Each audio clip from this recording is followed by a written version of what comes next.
Hello everybody and welcome back to the Eureka Centre of University College Cork, and the topic that we're going to discuss now is, as you can see on the screen there, we're going to look at the benefits and the potential problems of learning outcomes. And I would like to just look back for a minute or two on where learning outcomes stand in UCC, in terms of, firstly, where they came from, and secondly, our experience of using learning outcomes in UCC. The ball really started rolling way back in 2003, 2004, when Professor Anya Hyland, the then Professor of Education in our School of Education, and Dr. Norma Ryan, who was then head of the Quality Promotion Unit in UCC, got involved in that EU project that you see described on the screen there.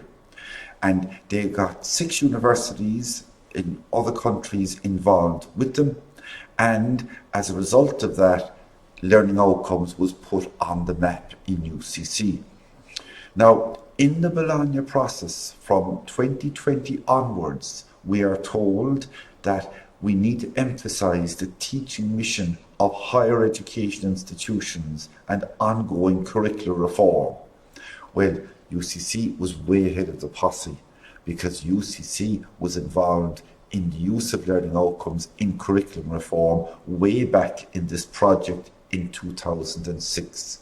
And this project really put UCC on the map in terms of being on the forefront of learning outcomes. And it was at this project, this conference here, that I gave my first talk on learning outcomes to a conference.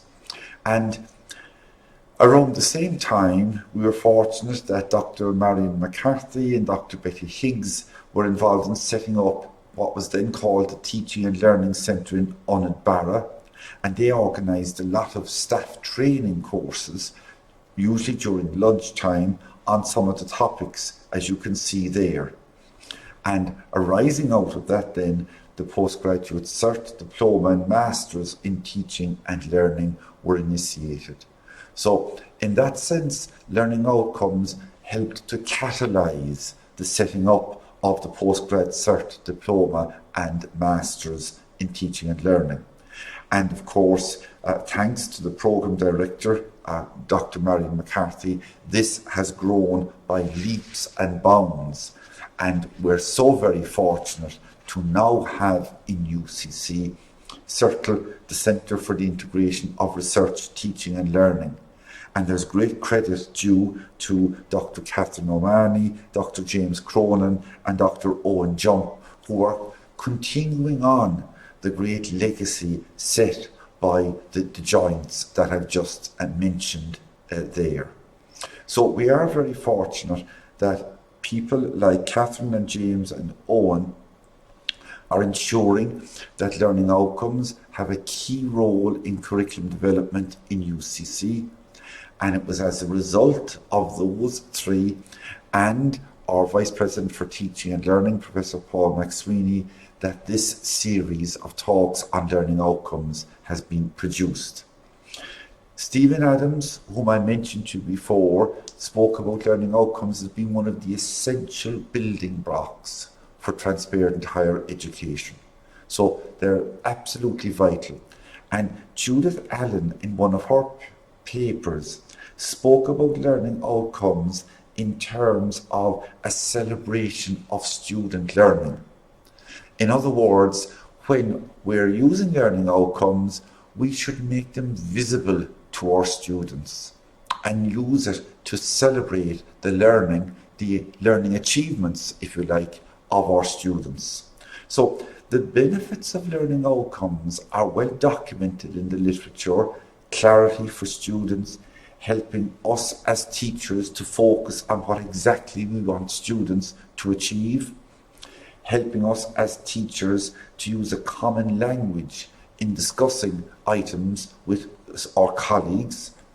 Certainly, if you remember when we were talking about designing learning outcomes, I said that whenever you write a learning outcome, there should be one thing at the back of your mind, and that is, how am I going to assess this learning outcome?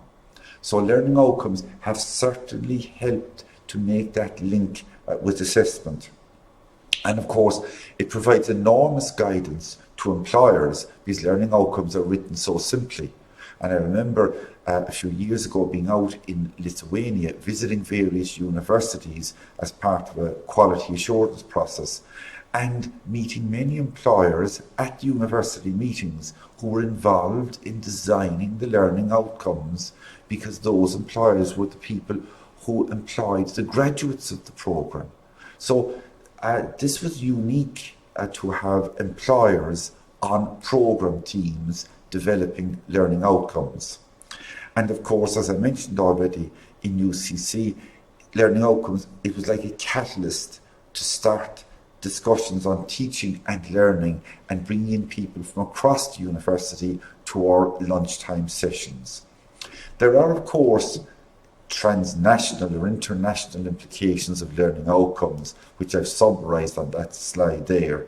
At local level, we're using them at university. At national level, in our national framework of qualifications. And at international level, in terms of mutual recognition of degrees and in terms of making it clear on our website what exactly are the learning outcomes that we have here for our courses in university. And we linked it up, if you remember one of our talks, we said learning outcomes are the common language and ECTS credits are the common currency.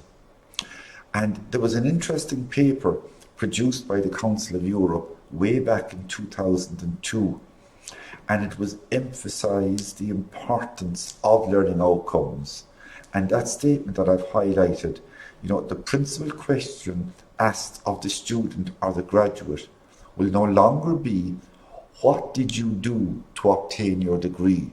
But rather, what can you do now that you have obtained your degree? And by having our learning outcomes clearly and simply written in our programme literature, we can state precisely what graduates of our programmes will be able to do when they complete the course. However, it is important to recognise that there are also potential problems with learning outcomes if we don't use them properly and if we don't understand them properly. It is important when writing learning outcomes that we don't write them with a narrow framework, but rather give a challenge to our students.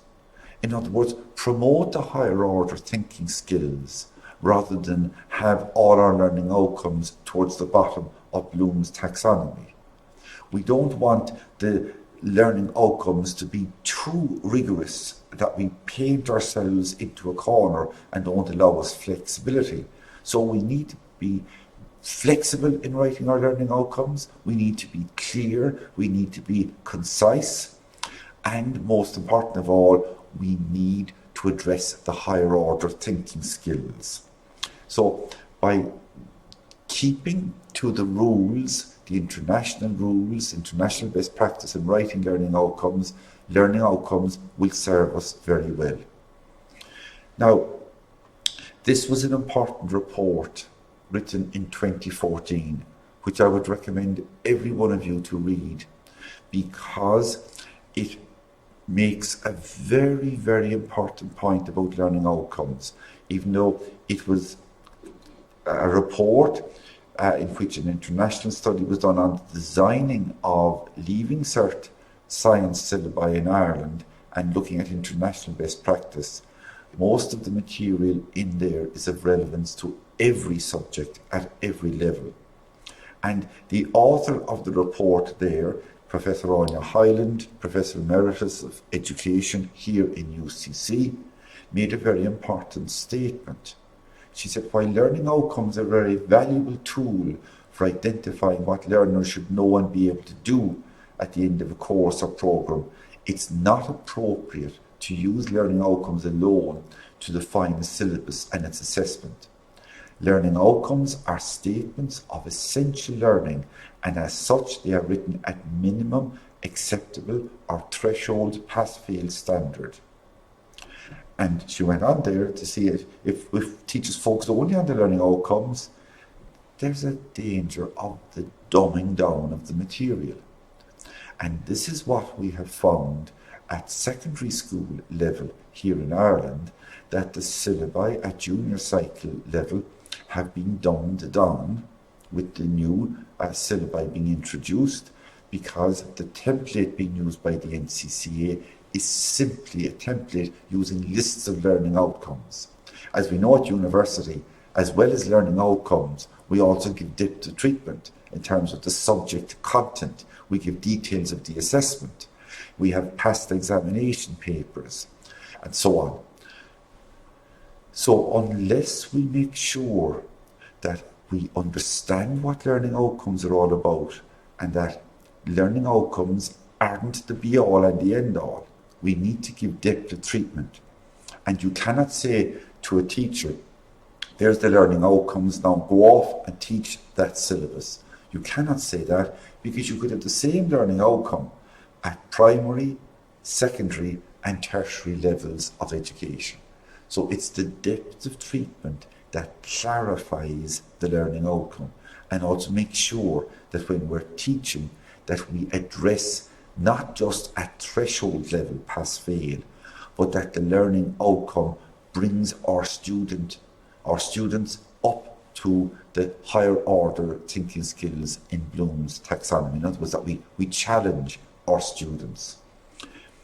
Another country which was very successful, along with Ireland, was Scotland. And as you can see there, Judith Vincent spoke about how learning outcomes have led to greater transparency, increased dialogue with stakeholders, opportunities for students to manage their own learning. So, like Ireland, Scotland has also been very successful. And the Union of Students in Scotland have clearly stated that they're very much in favour of learning outcomes, helping students to get a clear idea, identify their professional development, encouraging them to engage more actively, and so on. And so when we're implementing in our university this learning framework involving learning outcomes, what we are essentially doing is we're making the learning visible. If there was one word to describe the advantages of learning outcomes, I would say clarity would be that word. And recommendations from students tell us that, we should be broadcasting the learning outcomes rather than embedding them in literature and never referring to them. And one of the advantages, again pointed out by the Union of Students in Scotland, is that it makes it easier for students to choose programs. If our program learning outcomes are written clearly, it's making the learning visible. It's making it absolutely crystal clear to students, if you take this degree in UCC, this is what you will be able to do when you graduate. So the general advantages of learning outcomes, I've tried to summarise them there on the screen in terms of curriculum design, linking the teaching and learning activities and assessment, clear statements for students, clear information about modules, and of course helps our quality assurance colleagues when they're assessing our programs, facilitates mobility, and of course recognition, transfer and accumulation of ECTS credits. There are some issues involved with learning outcomes, and that is the linking together, as I've tried to show in this series of talks, with our national qualification frameworks, the whole area of lifelong learning and credit accumulation, ECTS credits, quality assurance, and so on. Introducing learning outcomes, introducing them from the top down, as we spoke about, when you're introducing a completely new program, or from the bottom up if you're refreshing a program that's already in existence. And looking at international best practice, In some countries, they do have problems with this word competences. I remember spending some time in Chile where they were converting all the course descriptions from competences to learning outcomes. And that created a body of work for our colleagues in Chile, but they got through it and did a great job in ensuring that their courses were aligned internationally with the Bologna process. Stephen Adams gives us advice there, using a carefully tailored strategy. In other words, we mustn't take our eye off the ball. Once we have our learning outcomes written for modules and programs, keep an eye on them, because remember what I said, learning outcomes is a process, not an event. We should always be thinking of revising them where we see them as being necessary to revise them. And a big EU conference was held in Porto way back in 2008.